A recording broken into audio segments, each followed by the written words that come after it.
Ano yan? Ano yan?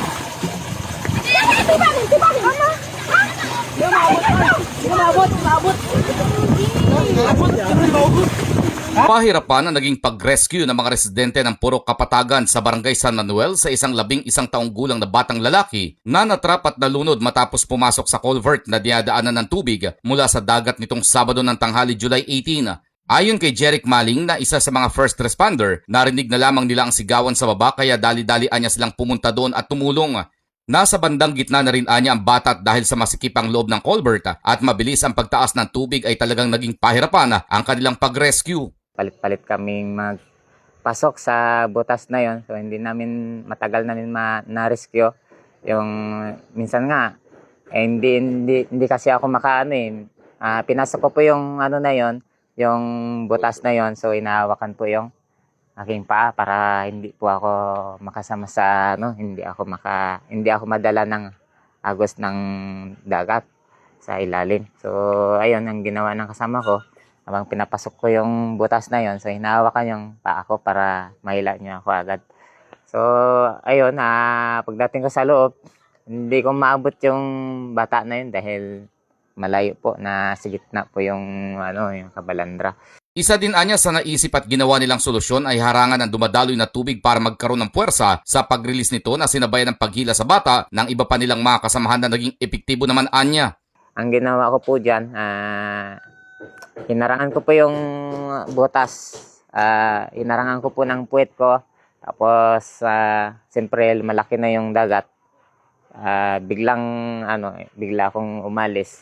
Pag impact ng dagat, so pumasok sa loob, siguro na parang sumama yung bata. Yun na po yung nakalabas. Matapos makalabas ay nagtulong-tulong naman ng iba pa sa pag-revive sa bata na wala ng malay nang mailabas mula sa culvert na natrap umano ng mahigit sa 30 minuto. Ayon naman kay RB Rantakan, kahit wala itong wastong kaalaman sa cardiopulmonary resuscitation o yung CPR ay hindi anya ito nagdalawang isip na mga has para lamang mailigtas ang bata. Ano lang po, napapanood ko lang kasi sa mga sa mga TV, ganun, kumbaga, tapos sa iba nababanggit nila ganun, CPR daw. Kaya ginagawa ko lang po yung paraan na ganun, bumba-bumba ko lang po. Gumana naman kasi pag bumba, may kasama rin akong isa eh. Hindi namin tinigilan, tapos nung una paglabas ng bata, 'di ba? Pagkuha pa lang namin, binomba namin kaagad. Yung try namin bigyan na baka sakali na magkaroon ng malay. Tapos yun po, pag bumba namin, lumabas yung tubig dito sa ilong niya, tapos sa bibig niya, tapos bumuka yung bibig niya, parang nagkuha ng hangin. Ganun siya. Tapos yun, yung dire-diretso lang namin hanggang sa may dumating po na na isang marunong po na mouth to mouth. Opo. Masaya rin anya ito na kahit paano ay naging bahagi siya ng pagsalba sa bata at nais rin itong magkaroon ng sapat na kaalaman sa basic life support training para sakaling muling hingiin ng pagkakataon ay mayroon na anya siyang sapat na kaalaman ukol dito. Ayun, masaya kasi nakatulong tayo sa tao. Pero sa reward wala naman po. Wala naman kami hiningi kasi normal lang talaga. Hindi naman natin matiis kasi pare-pares lang tayo tao. Kaya nagbibigay ng tulong at nangailangan din tayo ng tulong parang sakali na iba. Kung ako man yung magkaroon ng makahingi ng tulong, sana matulungan din. Nahanap din ng Radyo Bandera News Team ang nag-mouth-to-mouth resuscitation sa bata na si Ginoong Elmer Isparago. Ayon dito, kahit hindi proper ang ginawa ng dalawang nag-CPR sa bata, ay malaki ang naitulong nito bago siya dumating para maisalba ang buhay ng biktima. Dalawa-dalawa, so nakita ko naman na hindi talagang pwede mag-survive sa ganun lang. So, in-apply ko rin ang aking konting nalalaman doon. Nagtatry na akong bilangan. Nagbigay ako ng 2 beses na pagbuga ng hangin. Tinatakpan ko yung ilong niya. Subalit ang bata, hindi siya nag-response. So, binagyan kong pangatlong buga. Talagang tinuduhan ko. So, nag-response siya, bumuga. Kaya sabi ko, tuloy-tuloy lang. So, bumubuga naman siya ng bumubuga na. Habang nagre-request ako na sabi ko, tumawag na kayo ng ambulance o kaya tricycle para sa ganun madala ito sa doktor. Sa awat pag-ibig ng Diyos talagang ang bata ay nasurvive siya at hindi ko siya iniwanan hanggang hindi siya nakakapagbigay ng tamang sistemang paghinga.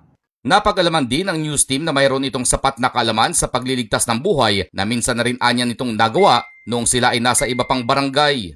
Mayroon po. Nung doon pa po ako sa Bungkag, siguro mga 15 years na lumipas. Ganun din. Ang bata na yun ay naligtas din, dayo rin lang sa amin yun. Parang nangumpahan lang yata nung time na yun, hindi ko na nga sila kilala. Pero nangyari po ito, na nadampot namin ang bata at nilagay sa tulay. So in-applyan ko rin ng ganun. So positibo naman na maliligtas talaga. Hindi ako nawala ng pag-asa sa ganun. Basta abutan natin na medyo hindi pa talaga talaga siya. Isang araw matapos ang aksidente kung saan isang batang natrap sa loob ng culvert na ito, ay ginawa na ng aksyon ng barangay at nilagyan na muna ng pansamantalang harang ang culvert upang maiwasan ang mga disgrasya na kinasasangkutan ng mga bata dito sa lugar. Agad namang hinarangan ng mga opisyalis ng Barangay San Manuel ang nasabing culvert sa pamamagitan ng paglalagay ng steel matting. Ayon kay punong barangay Hirino Lagrada, temporary lamang ito at papalitan din nila ng mas malalaki at matibay na bakal para hindi na maalis pa ng mga batang naglalaro sa lugar. Maglalagay din anya sila ng karatula doon na magsisilbing babala para sa lahat. Actually po yun, yung harang na yun, medyo steel matting, medyo maliliit nga. Pero kung pansamantala, pwede namin kabitan ng malalaki yun. So, kanina sana meron, kaya lang hindi namin nadala yung pang-cutting namin. So, meron sana, kaya lang mahaba yung grills na yun. Kaya hindi namin na palaki yun. So, pansamantala, yun lang muna. Kung kailangan naman nila na palitan, meron po kaming papalit nun. Dadala lang kami ng pang-cutting nun. At saka lalagyan din namin ng tarpaulin na babala sa mga kabataan doon na iwasan na magligo doon. Napakadelikado nga po doon dahil puro corals. Tapos ganun pa ang nangyari. Umapila rin ito sa kanyang mga kabarangay na mag-iingat at bantayan ng mga magulang ang kanilang mga anak upang hindi mapahamak lalo na at marami anyang ginagawang proyekto ang lungsod sa kanilang barangay na may mga malalalim na bahagi dahil na rin sa mga ginagawang paghuhukay. Mga kabarangay ko, hindi lang po dyan sa may hindi lang po dyan sa may buhanginan na yan, sa may kapatagan na yan. Pati na rin dito sa may mga ginagawang flood control natin, malalalim . So, tayo sanang mga residente, mga magulang, bigyan din po natin ng pansin yung ating mga anak pag nawawala na sa tahanan natin. Kung saan sila pupunta o anong gagawin nila. Huwag lang natin parating hayaan na makakauwi rin yan. So, sa atin talaga manggagaling sana yung pagdidisiplina at pagpapaalala sa ating mga anak. Bagamat mabilis na umaksyon ng barangay officials ng Barangay San Manuel, umaasa pa rin ang mga residenteng nakatira dito sa lugar na agad na mabibigyan ng solusyon ang kanilang kahilingan.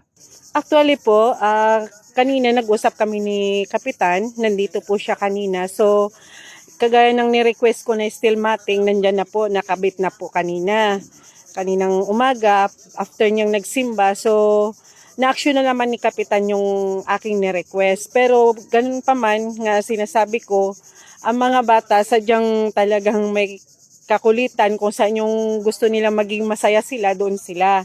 Pero sana mabigyan pa rin ng ibang solusyon na hindi mangyayari uli yung ganung pangyayari. Sa kasalukuyan ay inoobserbahan pa rin sa pagamutan ng batang biktima dahil sa iniinda pa rin ito ang pananakit ng kanyang dibdib, likod at mga paa.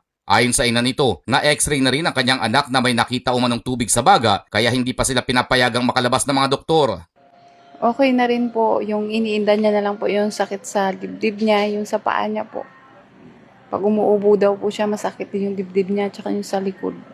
Sa ngayon po, wala pa pong sinasabi yung doktor kung ilang araw or basta for observation muna daw po. Na-x-ray na din siya, sa x-ray may tubig daw po yung baga niya. Lubos din ang pasasalamat nito sa lahat ng tumulong para maisalba ang kanyang anak mula sa tiyak na kapahamakan kahapon. Sobrang pasalamat ko po talaga sa lahat ng tumulong. Hindi ko po kilala, hindi ko po sila maasa-isa sa dami po nila. Kaya sobrang pasalamat ko po sa kanila. Second life na po ng anak ko to. Thank you po talaga. Umapila rin ito ng tulong sa mga may mabuting kalooban para sa pandagdag sa mga gastusin nila sa ospital at pambili ng gamot ng kanyang anak kasabay na rin ang maagang pagpapasalamat. Sa mga gusto pong may gininto yung puso po na gusto pong tumulong, thank you po advance po sa inyo.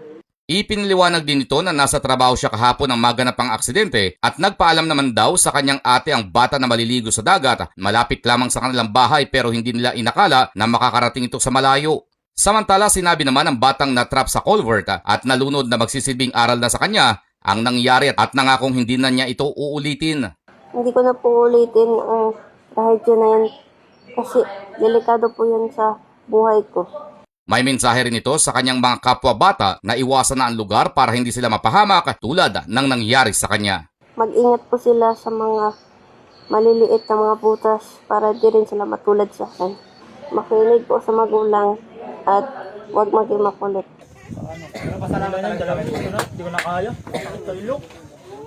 Chris Barrientos, Basta Radyo, Ibandera Mo.